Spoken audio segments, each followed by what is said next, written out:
Eventos finais. Capítulo 18. As 7 últimas pragas e os justos. O grande tempo de angústia, segunda parte. O grande tempo de angústia começa depois da terminação do tempo da graça. Quando Cristo cessar a sua obra como mediador em prol do homem, então começará este tempo de angústia. Ter-se-á então decidido o caso de toda a alma, e não haverá sangue expiatório para purificar do pecado. Ao deixar Jesus sua posição como intercessor do homem junto a Deus, faz-se o solene anúncio: quem é injusto, faça a injustiça ainda. E quem está sujo, suje-se ainda. E quem é justo, faça a justiça ainda. E quem é santo, seja santificado ainda. Apocalipse 22, verso 11. Então, o espírito repressor de Deus é retirado da terra. O povo de Deus acha-se preparado para a hora probante que diante dele está. Quando se encerrar a mensagem do terceiro anjo, a misericórdia não mais pleiteará em favor dos culpados habitantes da terra. O povo de Deus terá cumprido a sua obra.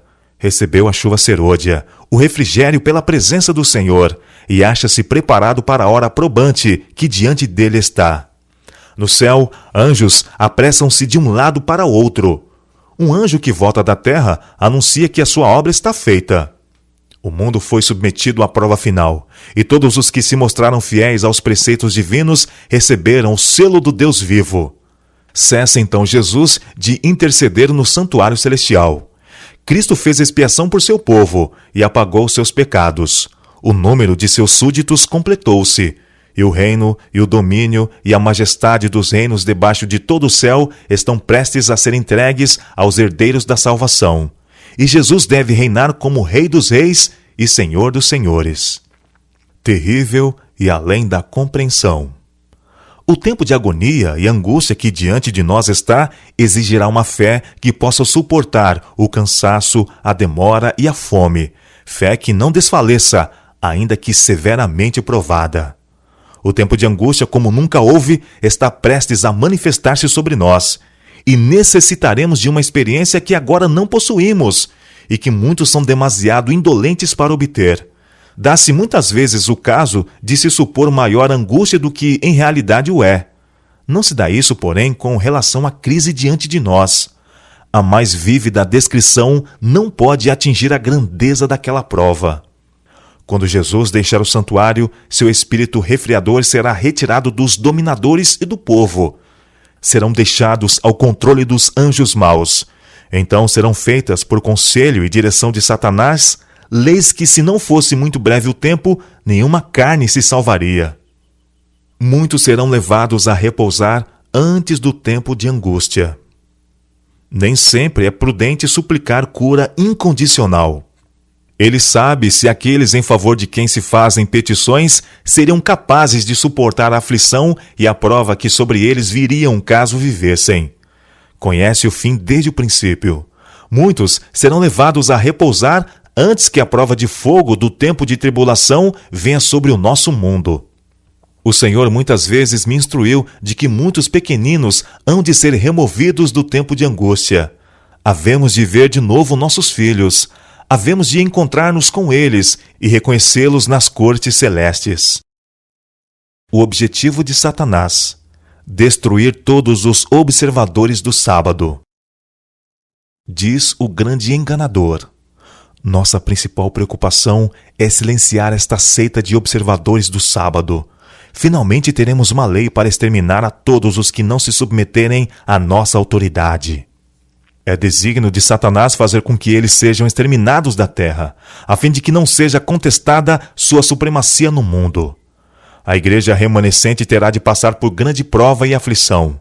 Aqueles que guardam os mandamentos de Deus e a fé de Jesus sentirão a ira do dragão e de suas hostes. Satanás reputa por súditos seus os habitantes do mundo. Adquiriu domínio sobre as igrejas apóstatas, mas eis um pequeno grupo que resiste à sua supremacia. Se ele os pudesse desarraigar da terra, completo seria seu triunfo. Como influenciava nas nações pagãs para destruírem Israel, assim, no próximo futuro, ele incitará as maléficas potências terrestres para destruir o povo de Deus. Argumentos usados contra o povo de Deus.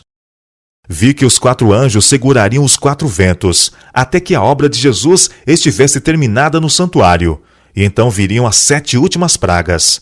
Estas pragas enfureceram os ímpios contra os justos, pois pensavam que nós havíamos trazido juízos divinos sobre eles, e que se pudessem livrar a terra de nós, as pragas cessariam.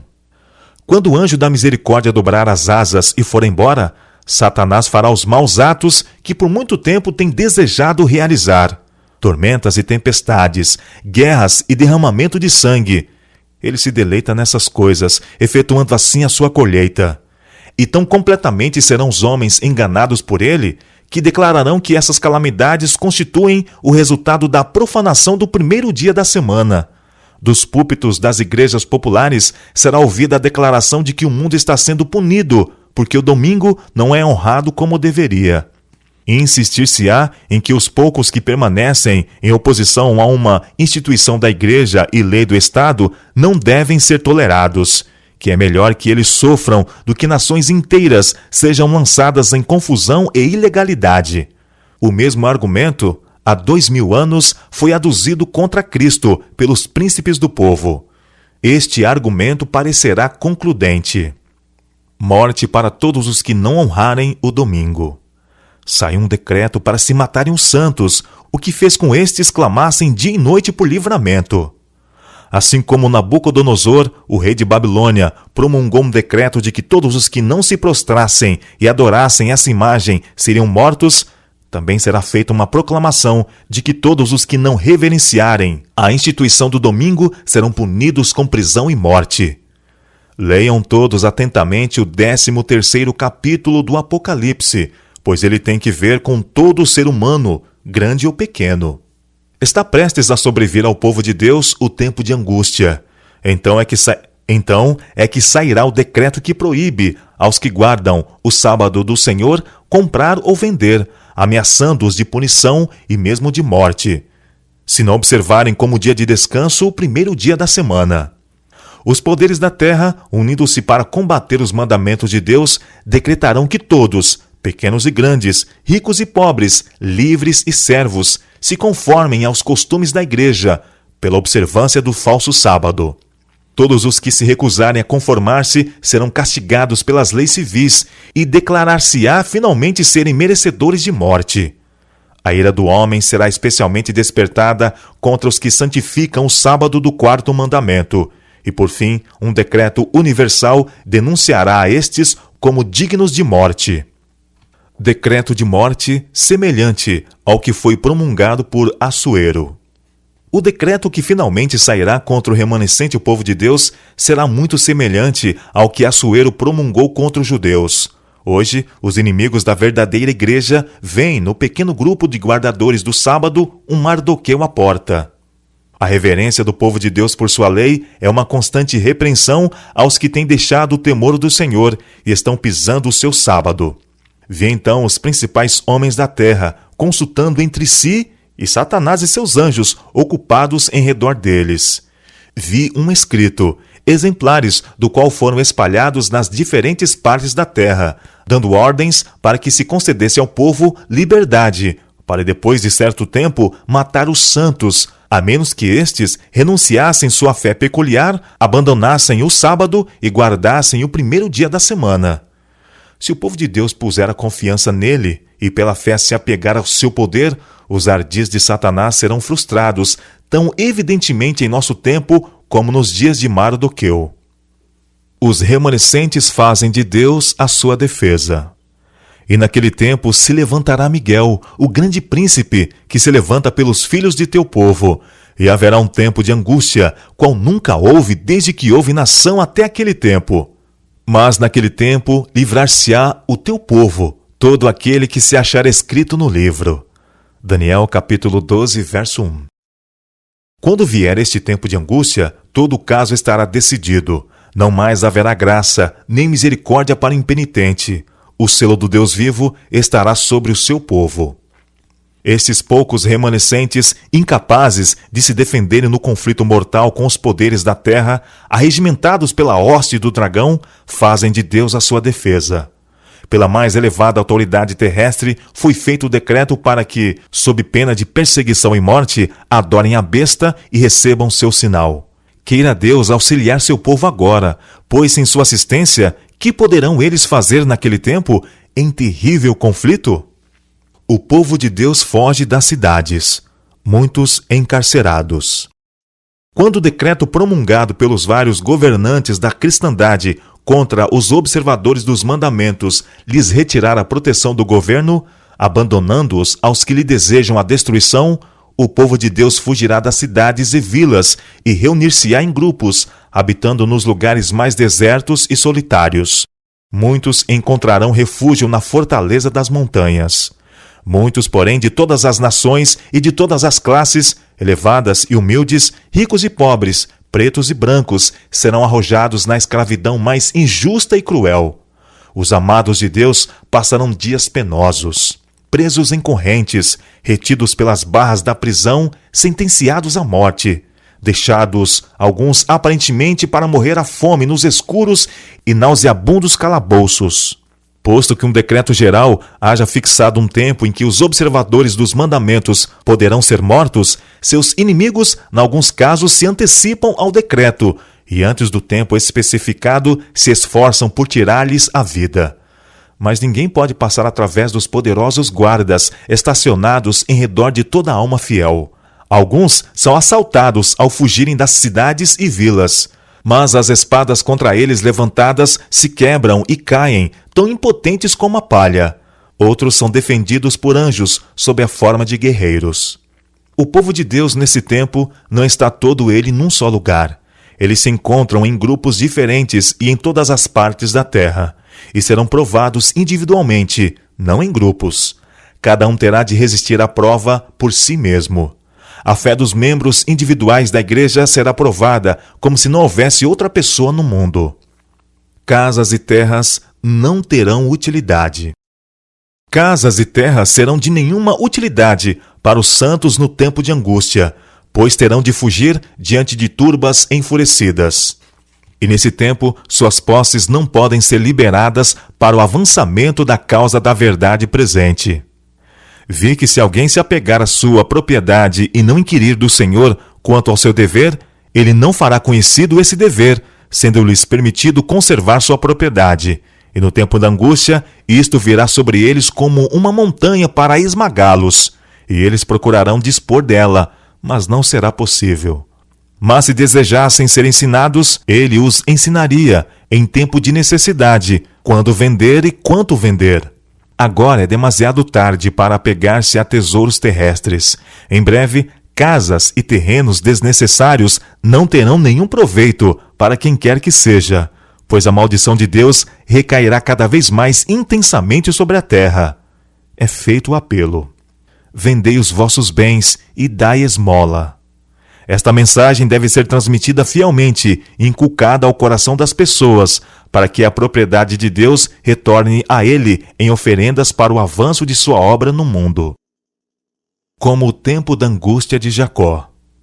Expedir-se-á por fim um decreto contra os que santificam o sábado do quarto mandamento, denunciando-os como merecedores do mais severo castigo, e dando ao povo liberdade para depois de certo tempo matá-los. O romanismo do velho mundo, o protestantismo apóstata no novo, adotarão uma conduta idêntica para com aqueles que honram todos os preceitos divinos. O povo de Deus será então imerso naquelas cenas de aflição e angústia, descritas pelo profeta como o tempo de angústia de Jacó. Aos olhos humanos, parecerá, todavia, que o povo de Deus logo deverá selar seu testemunho com seu sangue, assim como fizeram os mártires antes deles. Eles mesmos começam a recear que o Senhor os abandonou para sucumbirem às mãos de seus inimigos. É um tempo de terrível agonia. Dia e noite clamam a Deus rogando livramento. Semelhantes a Jacó, todos estão a lutar com Deus. Seu semblante exprime sua luta íntima. A palidez repousa em cada rosto. Não cessam, porém, de orar fervorosamente. A experiência de Jacó durante aquela noite de luta e angústia representa a prova pela qual o povo de Deus deverá passar precisamente antes da segunda vinda de Cristo. O profeta Jeremias, em sua santa visão, olhando para este tempo, disse: Ouvimos uma voz de tremor, de temor, mas não de paz. Por que se tem tornado macilentos todos os rostos? Ah, porque aquele dia é tão grande que não houve outro semelhante, e é tempo de angústia para Jacó. Ele, porém, será livrado dela. Os justos não têm faltas ocultas para revelar.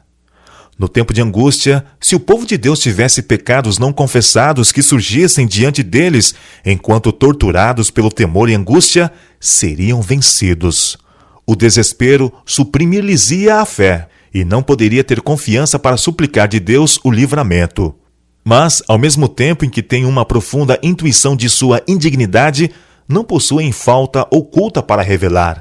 Seus pecados foram examinados e extinguidos no juízo. Não os podem trazer à lembrança. O povo de Deus terá uma intuição profunda de seus malogros, e ao reverem a vida, sossobrar-lhes-ão as esperanças. Lembrando-se, porém, da grandeza da misericórdia de Deus e de seu próprio arrependimento sincero, alegarão suas promessas feitas por meio de Cristo aos pecadores desamparados e arrependidos. Sua fé não faltará por não serem suas orações respondidas imediatamente. Apoderar-se-ão da força de Deus, assim como Jacó lançou mão do anjo, e a expressão de sua alma será: Não te deixarei ir, se me não abençoares. Os santos não perderão a vida. Deus não consentiria que os ímpios destruíssem aqueles que estavam esperando pela sua trasladação, e que se não encurvariam ao decreto da besta, nem receberiam o seu sinal. Vi que se fosse permitido aos ímpios matar aos santos, Satanás e todo o seu exército maléfico e todos os que odeiam a Deus ficariam satisfeitos. E que triunfo seria para sua majestade satânica ter poder, na última luta finalizadora, sobre os que por tanto tempo haviam esperado ver aquele a quem amaram. Aqueles que haviam zombado da ideia de os santos ascenderem para o céu serão testemunhas do cuidado de Deus para com seu povo e contemplarão seu glorioso livramento. O povo de Deus não estará livre de sofrimento. Mas, conquanto perseguidos e angustiados, conquanto suportem privações e sofram pela falta de alimento, não serão abandonados a perecer. Se o sangue das fiéis testemunhas de Cristo fosse derramado nessa ocasião, não seria como o sangue dos mártires, qual semente lançada a fim de produzir uma messe para Deus. Deus proverá. O Senhor tem me mostrado repetidamente que é contrário à Bíblia fazer qualquer provisão para o tempo de angústia. Vi que se os santos tivessem alimento acumulado por eles no campo no tempo de angústia, quando a espada, a fome e pestilência estão na terra, seria tomado deles por mãos violentas e estranhos ceifariam seus campos. Será para nós então tempo de confiar inteiramente em Deus, e Ele nos sustentará. Vi que nosso pão e nossa água serão certos nesse tempo, e que não teremos falta nem padeceremos fome, pois Deus é capaz de estender para nós uma mesa no deserto. Se necessário, Ele enviaria corvos para alimentar-nos, como fez com Elias, ou faria chover maná do céu, como fez para os israelitas. Vi que havia um tempo de angústia diante de nós, em que premente necessidade compelirá o povo de Deus a viver de pão e água. No tempo de angústia, ninguém se afadigará com as mãos, seus sofrimentos serão mentais, e Deus proverá alimento para eles. O tempo de angústia está precisamente diante de nós, e então premente necessidade requererá que o povo de Deus negue o próprio eu e coma meramente o suficiente para manter a vida. Mas Deus nos preparará para esse tempo. Nessa terrível ocasião, nossa necessidade será a oportunidade de Deus para comunicar seu poder fortalecedor e amparar seu povo. Pão e água é tudo o que foi prometido aos remanescentes no tempo de angústia. No tempo de angústia, precisamente antes da vinda de Cristo, os justos serão preservados pelo ministério de anjos celestiais. Nenhum intercessor, mas constante comunhão com Cristo. Cristo fez expiação por seu povo e apagou seus pecados. O número de seus súditos completou-se. Deixando ele o santuário, as trevas cobrem os habitantes da terra. Naquele tempo terrível, os justos devem viver à vista de um Deus santo, sem intercessor. Esquecer-se-á o Senhor de seu povo nesta hora de provação? Ainda que os inimigos os lancem nas prisões, as paredes do calabouço não podem interceptar a comunicação entre sua alma e Cristo. Aquele que vê todas as suas fraquezas e sabe de toda a provação está acima de todo prazer terrestre. E anjos virão a eles nas celas solitárias, trazendo luz e paz do céu. A prisão será como palácio, pois os ricos na fé morarão ali, e as paredes sombrias serão iluminadas com a luz celestial, como quando Paulo e Silas, à meia-noite, oraram e cantaram louvores na masmorra de Filipos. Pudessem os homens ver com visão celestial e contemplariam um grupo de anjos magníficos em poder, estacionados em redor daqueles que guardaram a palavra da paciência de Cristo. Com ternura compassiva, os anjos têm testemunhado sua angústia e ouvido suas orações. Estão à espera da ordem de seu comandante para os arrancar do perigo. O precioso Salvador enviará auxílio exatamente quando dele necessitarmos. É impossível dar uma ideia da experiência do povo de Deus que há de viver na terra quando se misturarem a glória celeste e a repetição das perseguições do passado. Andarão eles à luz que procede do trono de Deus. Por meio dos anjos haverá constante comunicação entre o céu e a terra. Em meio ao tempo de angústia que está para vir, tempo de angústia qual nunca houve desde que existe nação, o povo escolhido de Deus ficará inabalável. Satanás e sua hoste não os poderá destruir, pois anjos magníficos em poder protegê-los-ão. O povo de Deus não acaricia desejos pecaminosos. Agora, enquanto nosso grande sumo sacerdote está a fazer expiação por nós, devemos procurar tornar-nos perfeitos em Cristo. Nem mesmo por um pensamento poderia nosso Salvador ser levado a ceder ao poder da tentação. Satanás encontra nos corações humanos algum ponto em que pode obter apoio. Algum desejo pecaminoso é acariciado, por meio do qual suas tentações asseguram a sua força. Mas Cristo declarou de si mesmo: aproxima-se o príncipe deste mundo, e nada tem em mim. Satanás nada pôde achar no Filho de Deus que o habilitasse a alcançar a vitória. Tinha guardado os mandamentos de seu Pai, e não havia nele pecado que Satanás pudesse usar para sua vantagem. Esta é a condição em que devem encontrar-se os que subsistirão no tempo de angústia. A batalha contra o próprio eu continua. Enquanto reinar Satanás, teremos de subjugar o próprio eu e vencer os pecados que nos assaltam. Enquanto durar a vida, não haverá ocasião de repouso. Nenhum ponto a que possamos atingir e dizer: alcancei tudo completamente. A santificação é o resultado de uma obediência que dura a vida toda. Tem de se manter constante guerra contra a mente carnal, e temos de ser ajudados pela enobrecedora influência da graça de Deus, que atrairá a mente para cima, habilitando-a a meditar sobre coisas puras e santas. Podemos criar um mundo irreal em nossa própria mente, ou conceber uma igreja ideal em que as tentações de Satanás não mais induzam ao mal, mas a perfeição só existe em nossa imaginação. Quando os seres humanos receberem carne santa, não permanecerão na terra, mas serão levados ao céu. Se bem que o pecado seja perdoado nesta vida, seus resultados não são agora inteiramente removidos. É por ocasião de sua vinda que Cristo deve transformar nosso corpo abatido para ser conforme o seu corpo glorioso. Os 144.000 cantavam um cântico novo diante do trono, cântico que ninguém podia aprender, senão os 144.000. É o hino de Moisés e do Cordeiro, hino de livramento. Ninguém, a não ser os 144.000, pôde aprender aquele canto, pois é o de sua experiência, e nunca ninguém teve experiência semelhante. Estes são os que seguem o Cordeiro para onde quer que vai. Estes têm sido trasladados da terra, dentre os vivos, são tidos como as primícias para Deus e para o Cordeiro. Estes são os que vieram de grande tribulação, passaram pelo tempo de angústia, qual nunca houve desde que houve nação, suportaram a aflição do tempo de angústia de Jacó, permaneceram sem intercessor durante o derramamento final dos juízos de Deus.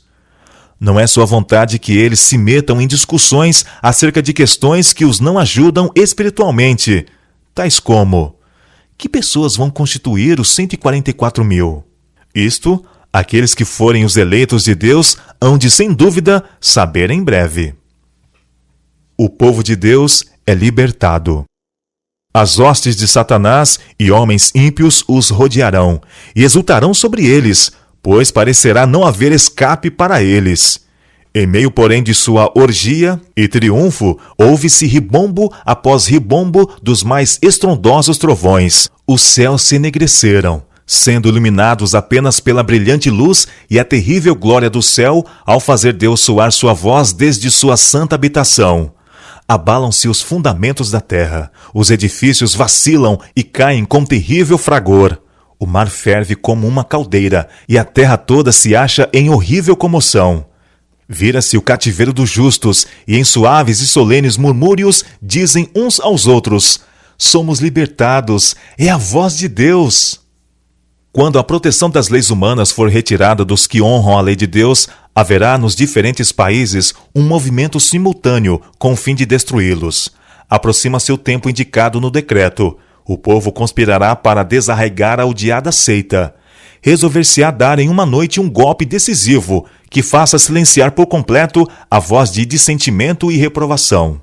O povo de Deus, alguns nas celas das prisões, outros escondidos nos retiros solitários das florestas e montanhas, pleiteia ainda a proteção divina, enquanto por toda parte grupos de homens armados, instigados pelas hostes de anjos maus, se estão preparando para a obra de morte.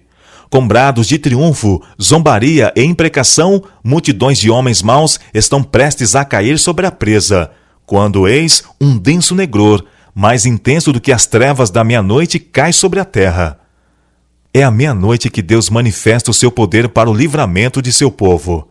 Em meio dos céus agitados, acha-se um espaço claro de glória indescritível, donde vem a voz de Deus como o som de muitas águas dizendo: está feito. Essa voz abala os céus e a terra. As mais orgulhosas cidades da terra são derribadas. Os suntuosos palácios em que os grandes homens do mundo dissiparam suas riquezas com a glorificação própria desmoronam-se diante de seus olhos. As paredes das prisões fendem-se, e o povo de Deus, que estivera retido em cativeiro por causa de sua fé, é libertado.